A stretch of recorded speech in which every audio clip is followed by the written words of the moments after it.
Our next speaker is Nellie Ochern from University of Twente, and she's going to be talking about acting with telemonitoring technologies. Nellie, of course, is very well known for her work on feminist technology studies and recently on users, and I'm looking forward to her talk.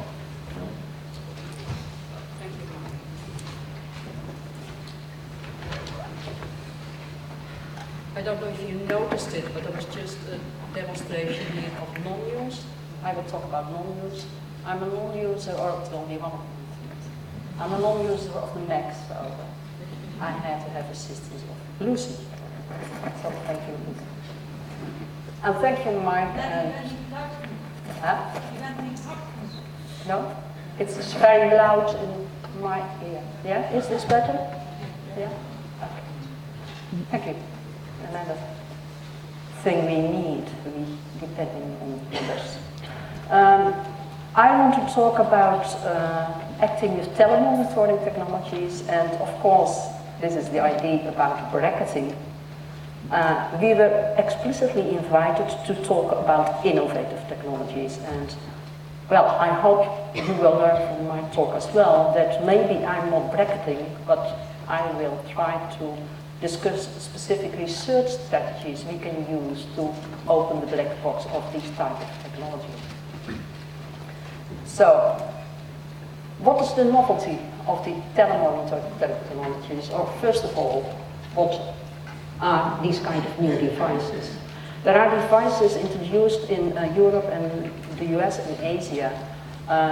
Those are devices that are meant to be used to diagnose, monitor, or even treat patients at a distance by the use of ICTs. So that's where the word tele comes from.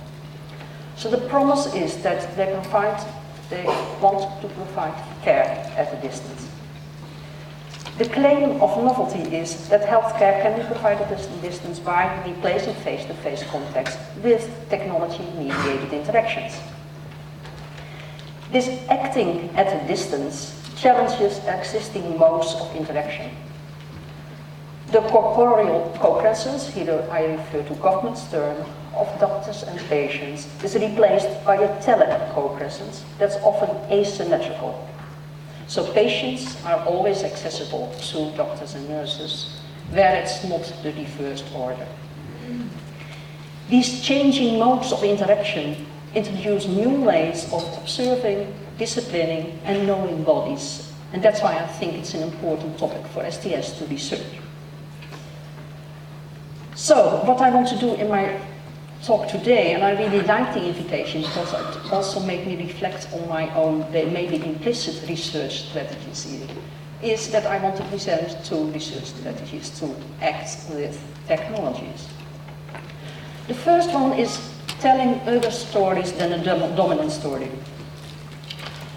When you look at the program, this research strategy is actually very well presented. But it's very visible in one of the titles of one of the papers. It's the paper of Ernst Walstraud. He has the title of his paper as Acting with Science to Tell the Story Differently. Of course, this approach is not new for STS. It has a strong constructivist heritage. It's ever since first the constructivist studies were introduced. The phase has become very famous that it could have been otherwise. That was one of the implicit or sometimes explicit aims of our work, to show that it could have been otherwise. Secondly, there is also very strong feminist heritage here. And here I quote Donna Haraway's work, and that's already from her Cyborg Manifesto of 1985. She talked about feminism is about a search for new stories and for a language which names a vision of possibilities and limits. Since the science wars, STS has become more aware to be very careful to communicate to scientists and other audiences that telling other stories than the dominant discourse should not be understood as a way of debunking science, but rather as a way of showing how new technologies are interwoven with people, institutions and society, others in other ways than designers ever imagined. That was also one of the implicit instructions we got for our papers from Mike. So, what other stories are there to tell about telemonitoring? What other stories do I want to tell about telemonitoring? The first story I want to tell is a story about the invisible work of healthcare professionals and patients.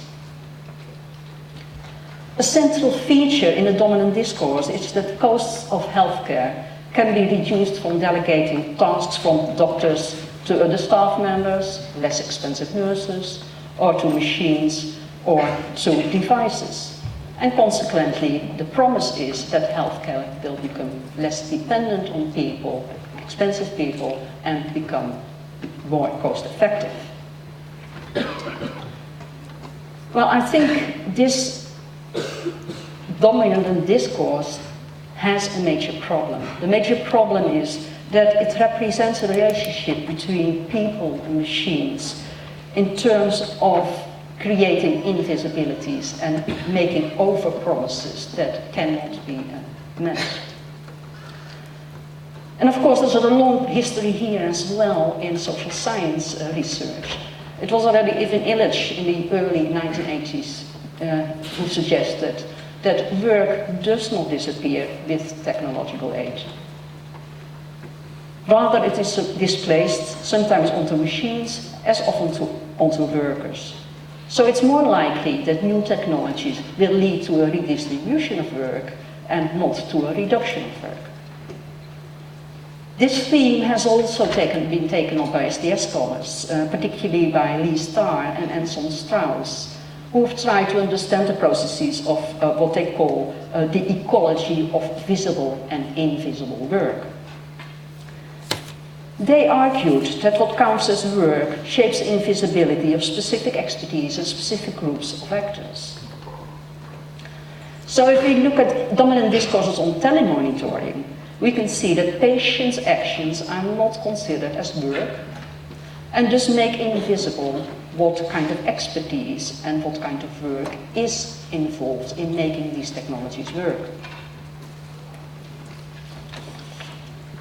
I think what I want to add to the studies that have been done until now by SDS researchers is that these kinds of network type of technologies not only lead to a redistribution of work, but also the introduction of a new kind of work that is completely absent in the dominant discourses and the promises on telemonitoring technologies. First, I'll shortly mention a kind of new work of patients, and then I want to turn to the healthcare workers. The first type of work that patients need to do, first of all, of course, is the political move to talk about patients' actions at work. The first type of work, it's a biographical work. That's, here I use the term of Gubian. Patients have to adopt different relations between bodies, technologies, and self. And that's a completely different version than the dominant discourse that suggests that the technology is just a neutral tool that facilitates patients and nurses and doctors to cope with a disease. No, it really intervenes in these processes. And that's, of course, a well-taken argument by other SDS scholars as well. So biographical work is invisible. Also, the domestication work. That's the kind of work that these patients have to do because the technology is used in the home. But I think there is a rich possibility here of also intervening into this theory on domestication, because usually it focuses on consumer technologies and not on medical technologies. So, for example, if we go to patients' places, we've been there, we observed how they use the technology. They have to integrate it into the private sphere of their homes. And that's really a lot of work involved there. Like I said, it's new kinds of work, even also new kinds of workers. So since 15 years now, we have all of a sudden we have telenurses, teledoctors, telephysicians, telecardiologists, And they also do specific kinds of work that's made visible in the dominant discourse. Telenurses, for example, when we did observations in the medical centers where the transformation of data between the patients and the clinic is taking place, we soon learned that these nurses did much more than the things they learn in the instructions and that's made visible also in the leaflets. They actually do quite some work to reassure patients about their abilities to master the new technology. And they try to overcome resistance to the technology. So actually the kind of work they're doing here is what we can call inclusion work. And here I refer to the work of Els Vonnes on ICTs in another context. Telephysician, also a new category of workers. In their instructions, it's very technical, very instrumental, and it doesn't talk at all about a major part of the time what they do when they have to answer a phone call of one of the patients. That's what you could call intimacy work. They have to make a trusting relationship with the patients. They will never see and will never meet in person. So they do a lot of intimacy work, or what you could call creating intimacy at a distance. So this was short as a first strategy, you could say, as acting with technologies. The second one is that I want to talk about a focus on non-users, because the work we've been doing, I think, in the last 10, 15 years, it has been important to look at user-technology relations. But in this process, we've also realized that non-users have become less visible in our stories. Richard Rogers has attributed this absence of non-users to the pro-innovation bias, so that technologies are introduced, that the expectation is that you have first early adopters and then laggards, and in the end everyone will use it. And I think we shouldn't buy into this rhetoric. I should mention several exceptions of STS scholars who've done work on non-users. Sally Wyatt has tried to define different kind of categories for non-users, and I really think that's important work. Jane Summerton did some work on non-users. Ron Klein, historian of science and technology, did quite some work on non-users. And historians in general, with this notion of resistance that was very strong in the 1970s, to look at resistance to technologies. But again, reflecting on this work, I think the emphasis was very much on what non-use is doing to technologies, and not so much about what non-use is doing to users. So I think this is the entrance I take as well for my current research. In this research, I only look at one specific type of use, or non-use, that you can call a rejecter. And I think, we should get back. Well, just don't look at the screen and just listen to me. This comes later. So I think it's important to look at what non-use is doing for users. And in this looking at users, non-use, I conceptualize it as a self-reflective and symbolically significant act. So in this sense, it's a critical departure of conceptualizations that describe non-use in terms of a deficit framework that's very dominant in innovation studies, but also in telemonitoring discourses. So now I come to this screen. What can comparing users with non-users, what does it enable us to do? Because the methodological consequence, I think, of focusing on non-users is not to see it as a flip-flap. So we focus on users, we did this, and now we focus on non-users. Now I think it's very important to compare and contrast use and non-use of a specific system. What this enables us to do is first, and I discussed it already a bit, is to avoid pro-innovation bias. Second, and I think this is increasingly important, that it enables also us to give visibility and also what you could call credibility to non-users. Because you also see this happening with the dominance of other ICTs we use in our daily life, that non-use, people have to defend it all the time because it's something very negative, it's very conservative, it's something be against progress. And I think it's much richer to understand non-use as trying to understand what type of networks non-users rely on to, in this case, deal with their failing bodies. It's not only that it's this system and then you're a non-user, so you are devoid of any technologies. No, it's a rich science also to look how so-called non-users of these systems live their lives. The third thing, I think, what a comparison between users and non-users enables us to do is also to unpack novelty. And here I think I relate also to the introduction. I think it's important to have an antidote to claims that new technologies are the only solution to a specific problem. And that's very dominant rhetoric in the discourse on telemonitoring technologies.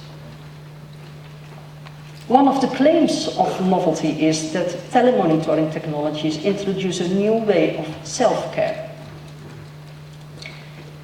This makes you believe that there were no healthcare services for patients, and I look particularly at heart failure patients, to support self-care prior to the introduction of these technologies.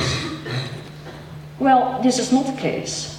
If you compare users with non-users of specific telemonitoring systems for heart failure patients, I soon learned that both groups are enrolled in different networks of care that have different important differences. For users of these telemonitoring systems, they are enrolled in networks in which self-care is an obligation. If they don't send their data, so that daily they have to measure their weight and measure their blood pressure, if they don't send the data to the telemedical center, they get a phone call. What happens? Also, in case when there are so-called deviant measures, because there is a set standard for the weight and blood pressure, they also get a phone call. So it's really turns self-care into an obligation. And the interviews and observations we did on users were that some of them really liked it, but the people we interviewed who rejected this system, they really resisted this, what you can call compelled compliance. They performed a kind of self-care that wanted to prefer to go to the clinic once every 3 months and to visit the heart failure nurse and to do the monitoring themselves. So it's a completely different way of self-care, different relations between bodies, technology and self that emerged in these type of networks. How much do I have for time now? Okay. So, the fourth kind of thing we could do with comparing users with non-users is also to reveal that new technologies are not just a mutual replication that can replace existing provisions. That's at least what the providers of the systems make us believe, but that they introduce other relations between bodies, technologies and self. And I have here just one example to give you a bit of an idea. For users of these telemonitoring systems, their bodies become objects for technology, experts and themselves, and they are always accessible to experts. When we interviewed and observed patients, they were not aware that their bodies and their data were now introduced in a widespread network where all different kinds of actors could observe their data. Non-users of these systems, for their bodies, they remain objects for themselves and medical experts. And they were much more aware, and that's why they rejected to use the technology, by the fact that others could get access to their data. So the questions were very much in terms, what happens, is there someone watching me all the time? Is there someone, then phoning me what to do? And they really rejected it. They didn't want to become controlled and surveyed in this way. So I think the kind of argument I want to develop here is very much, even in this term of telemonitoring, it seems to suggest that this is the only way of monitoring bodies. But in our study, it's also it's very visible that there's also this face-to-face monitoring, where there are completely different configurations of identity selves and bodies performed than in the tele-monitoring sessions. And here I think these notions of technologies of self, as introduced by Foucault, is very useful to explore further. To come to conclusions, I just took two kinds of different research strategies to, the system is very sensitive. Yes, it's a definite sign, and in my last sheet. I think the only thing I wanted to do is, I have this modest attempt of trying to see how this acting with, how we can do this in different ways with different consequences. And it's not to generalize about how we should do it, but only two ways how we could do it. I only, very shortly, want to mention a third way of acting with these type of technologies that I think is very important and that I want to explore also in the next project. That's more of intervening into the design. I mean, looking at the papers and the presentations during the conference, you can see that what you can call CTA approaches, interventionist approaches, even more this action research kind of questions pop up again, and sometimes in completely different ways than we used to use them 10 or 20 years ago. So I think that's also a very rich area to explore. This was my talk. Thank you.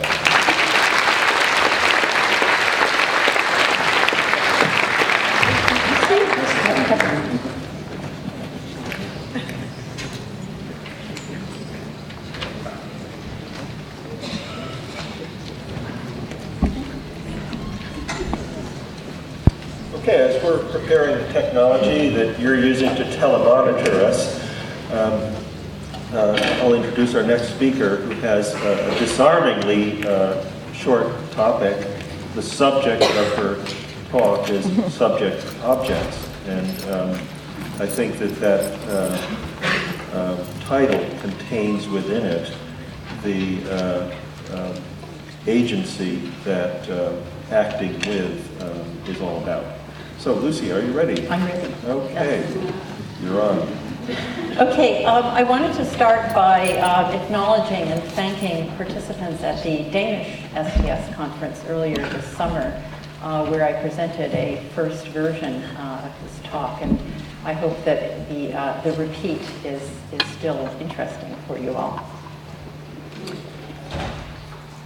Please look at my face, entreats Mertz, the speaking robot, installed in the atrium lobby of the Computer Science and Artificial Intelligence Laboratory at MIT. Designed to engage passing humans in communicative exchange, Mertz is the materialization of what its designers describe as a robotic creature that lives around people on a regular basis and incrementally learns from its experience. A worldly robot, in other words, and like all truly worldly things, Mertz now stars in a YouTube video, which I will play for you now. And not the greatest cinematic screen, I'm afraid, but.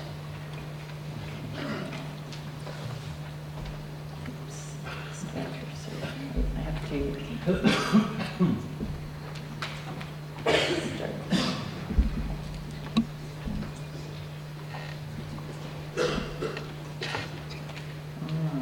Interesting bug. My screen size is big enough that I can't get at these. There we go. Okay. Except I do need sound, so I'm going to start this over again.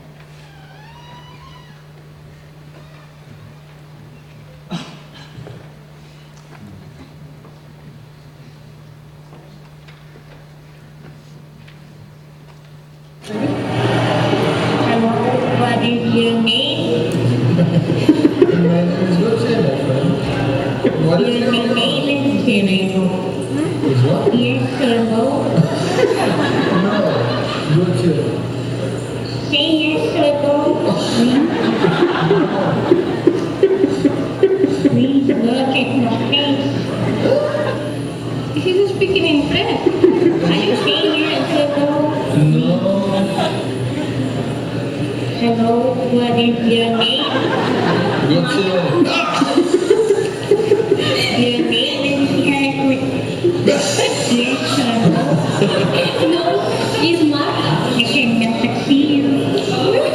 I'm here. Please look at my face.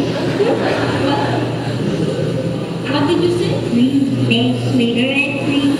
What? Please take cigarette. It's so ridiculous. Hello, what is your name? And yours? Please You have to Are you seeing me now? Are you seeing me now? Please take cigarette. You are too far away.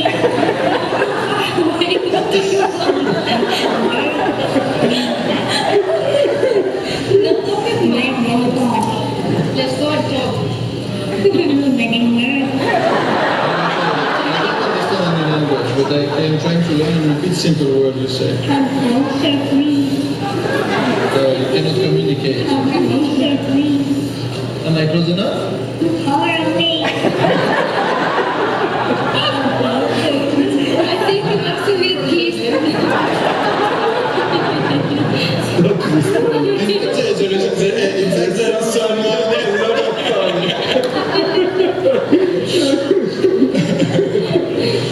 Okay, goodbye. Bye-bye.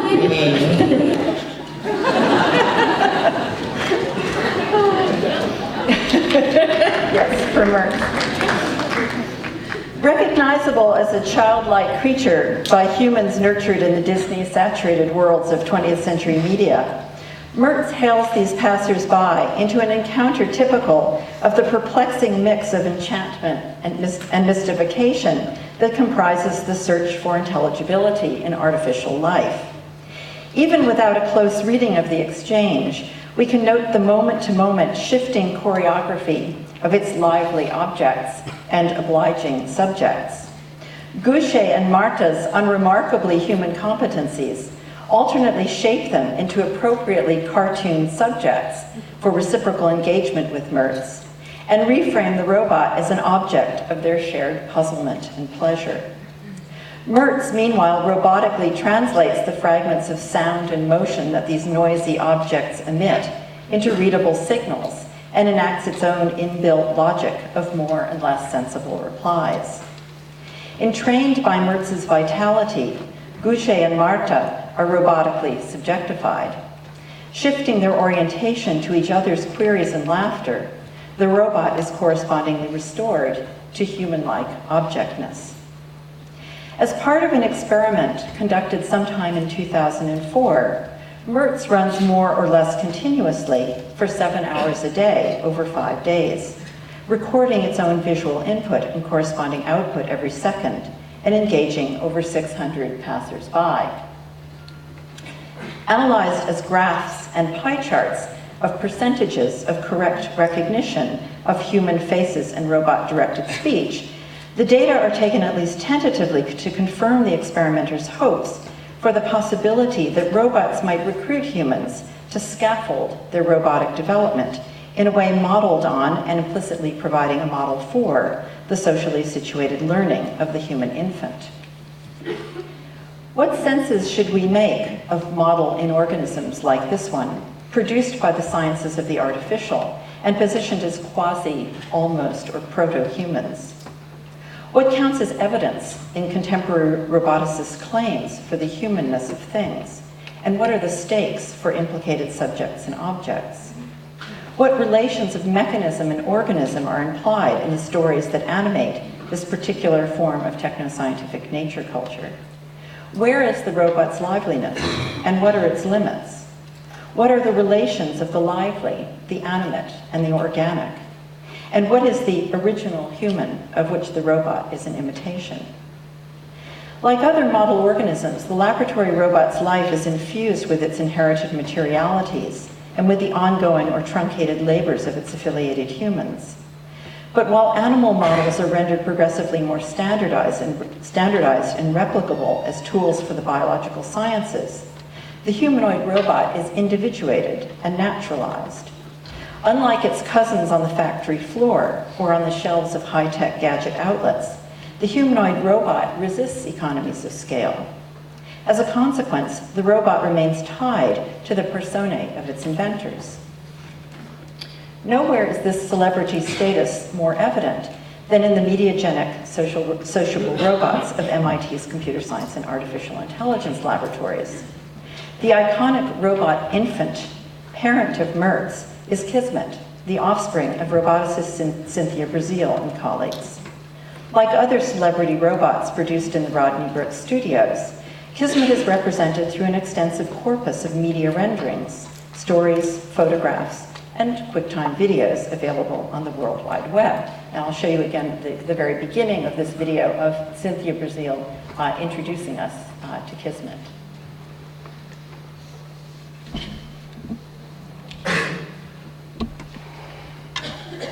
I'm interested in learning in a social context where it's the interaction I try to exploit is something like an infant caretaker interaction, where I'm the caretaker essentially and the robot is like an infant. And I want to exploit these kinds of interactions that parents have always been giving their children in terms of constraining the environment, making the environment suitable for learning, helping the infant learn over time.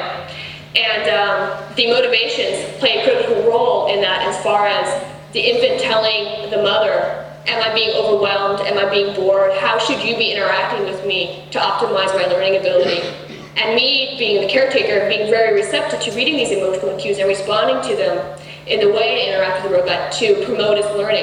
This is Kismet. Kismet's my infant robot. It gives me facial expressions, which tells me what its motivational state is. This first one is anger, extreme anger, disgust, excitement, fear.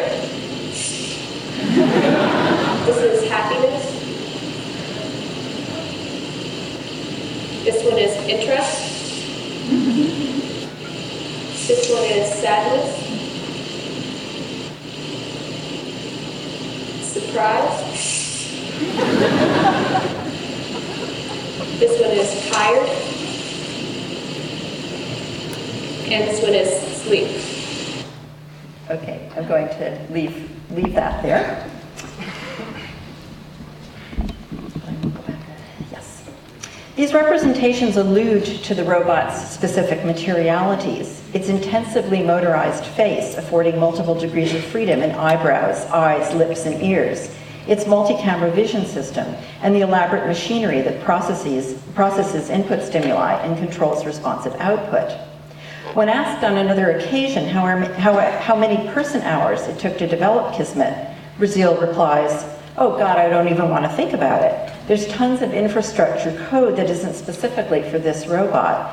Code to specifically run Kismet is probably 2 full-time people working for 2.5 years. The total size of all the software tools we've developed to support our computation environment is huge." But this extensive inheritance of material practice is obscured by a narrative of individual motivation, gestated in the laboratories of 20th century developmental psychology.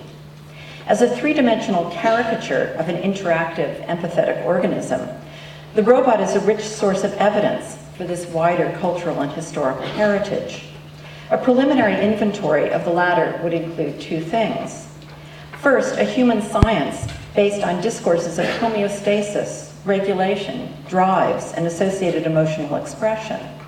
And second, a story of becoming as development and of normative socialization as the grounds for intelligibility. The enumeration of Kismet's emotions displayed as facial expressions of underlying states and made intelligible for us by Brazil's expert reading connects this lab to other laboratories of the late 19th and early 20th centuries, as British and European physiologists join with new visualization technologies to isolate, replicate, standardize, and quantify emotion in the language of curves and numeric tables. Historian of medicine Othniel George describes how in the laboratory, the drive to produce clear, compelling representations of emotional states led to the co-configuring of imaging technologies and subjects. Good and reliable subjects are chosen for their ability to display clearly recognizable emotions on demand, while those that fail to produce unambiguous and easily classifiable behaviors are left out of the experimental protocol.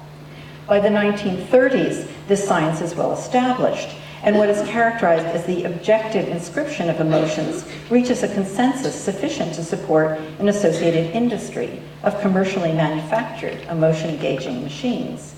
It's from this point in turn that emotions are established as processes in the general scheme of the body as machine. While contemporary robotics research carries on this tradition in constructing affective encounters as moments of display and recognition of underlying emotional states, Brazil further joins this history with another turn in 20th century psychology, adopting the language of infant and child development. Purportedly general claims about the child, Claudia Castaneda reminds us, need always to be located in particular discursive contexts. Among other connotations, the figure of the child inherited within colonial imaginaries carries with it a process of becoming made up of inevitable stages and unfulfilled potentialities. In the case of the infant robot, the developmental trope underwrites a kind of perpetual promise that simultaneously accounts for the incompleteness of the project and motivates its continuation. In a recent discussion of Kismet, Evelyn Fox Keller affirms that projects in so-called robotic psychology, epigenetic robotics, or developmental robotics are in turn aimed at informing a science of the human. Keller raises a concern with what she names the apparently circular trajectory of this endeavor, insofar as it materializes discourses in developmental psychology, then represents itself as an independent testbed for assessing their adequacy. Once having entrained a human interactant, the question remains, however, of just how a robot like Kismet incorporates a caregiver's responses in order to become more human-like. Keller argues that it's at this point that roboticists engage in what she names a form of fudging, backpedaling on claims for the achievement of genuine emotion in favor of a functional equivalent at the robot-human interface that will enhance the human's experience. Accepting this latter premise, Keller frames her concern with humanoid robotics projects in terms of the possible realization of their promises. For me, however, the fear is less that robotic visions will be realized, though real money will be diverted from other investments, than that the discourses and imaginaries that inspire them will retrench received conceptions, both of humanness and of desirable robot potentialities, rather than challenge and hold open the space of possibilities. Each demonstration of the humanoid robot enacts what Karen Barad has named a particular agential cut, creating specific objects of attention and concern and inseparable knowing subjects. But what if we could restore non-innocence to robot demonstrations and to the subject-object relations, the particular tropes of acting with innovative technologies that they enact? To do this work requires slowing down the rhetorics of human-like machines and attending closely to material practices. Respecifying the roboticist's labors and her and others' interactions with her machines might contribute to demystifications and re-enchantments restorative to the life of subject and objects alike. This requires, on the one hand, bringing the roboticist into the frame, and on the other, tracing the entanglements to which her work is stickily joined. Marana Alak shows a way toward the first of these through her observations of how roboticists mobilize their own bodies as conduits to enact the movements of a sociable robot, demonstrating in the process the ways in which, in her words, quote, the body as a unified entity disintegrates through practice, and reveals the social body as always already multi-party bodies in interaction. The roboticists of Alak's study are moved by their subject-object and literally feel its body in their own movements as an inseparable prerequisite for their problem-solving and engineering practice. It's in this sense, she argues, that the body of the other, or of the robot as quasi-other, functions not simply as a mirror or replica, but as part of a larger configuration within which agencies are made. With respect to sticky genealogies, we have now no shortage of scholarship tracing the movements through which information theoretic accounts are translated from analogy to ontology in biology, psychology, and sociology in the mid-20th century, and of their ancestry in commercial and military instrumentalism. Insofar as communication acts as an integrating circuit for these translations, it's a crucial site for reconfiguring. Communication, as Emanuel Shegloff reminds us, is not the medium through which an exchange of messages takes place, or the means by which intentionality and interpretation operationalize themselves. Rather, interaction in the ethnomethodological sense is a name for the ongoing contingent co-production of a mutually intelligible socio-material world. In attempting to understand the constitution of the human-machine interface, I've argued that subject-subject interactions involve forms of mutual intelligibility intimately connected with, but also importantly different from, the intelligibilities involved in relations of subject and objects. The term mutuality, with its implications of reciprocity, is crucial here, and I would argue needs to be understood as a particular form of collaborative world-making characteristic of those beings whom we identify as living organisms. But how then might we make sense of the mixture of objectifying and intimately intersubjective engagements between roboticists and their companion robots? Undoubtedly, as Haraway writes of primatologist Barbara Smuts in her encounter with the baboons of the Rift Valley in Tanzania, Cynthia Brazil's practice of becoming with Kismet has, to quote Haraway, rewoven the fibers of the scientist's being. But what kind of becoming with is happening in the laboratories of roboticists informed by behavioral and developmental psychologies engineered over the last century? How do these narratives get woven into or superimposed upon their subject objects, and what happens to both outside the frame in what Haraway calls the extremely prosaic, relentlessly mundane ways through which worlds come into being? In the company of many here, I would like to work against the digital naturalization of conventional visions of life, and for a greater sense of possibility in relations of becoming with for humans and machines. As a final demonstration of what such possibilities might be, I offer the example of Robota, a humanoid robot created in the laboratory of the Adaptive Systems Research Group in Hertfordshire under the tutelage of Dr. Ben Robbins. Himself an experienced therapist, Robbins has worked with colleagues to explore the possibilities for the therapeutic incorporation of robots into engagements with autistic children.